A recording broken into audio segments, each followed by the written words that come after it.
বর্তমান জামায়াত যদি ক্ষমতায় থাকতো আর তারা যদি এই লোডশেডিং এর মোকাবেলায় ব্যর্থ হতো, তাহলে বিভিন্ন মানুষের কমেন্ট বক্সে যে তারা এইভাবে কমেন্ট করতো।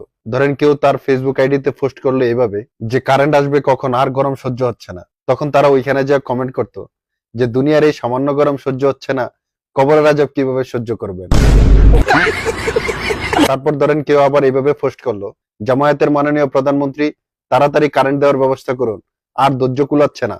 তখন তারা ওইখানে যা কমেন্ট করতো, ধৈর্য ধরুন, নিশ্চয়ই আল্লাহ ধৈর্যশীলদের সাথে আছেন।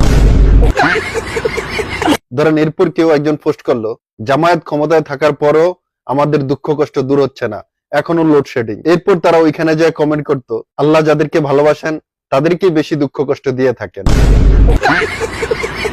এই টাইপের আরো অনেক কিছু তারা প্রচার করত। কিন্তু এখন যেহেতু তাদের দল ক্ষমতায় নাই, তাই তারা বিএনপি সরকারকে বিভ্রান্ত করার জন্য অনলাইনে বিভিন্ন ধরনের নৈরাজ্য ও অপতৎপরতা চালাচ্ছে।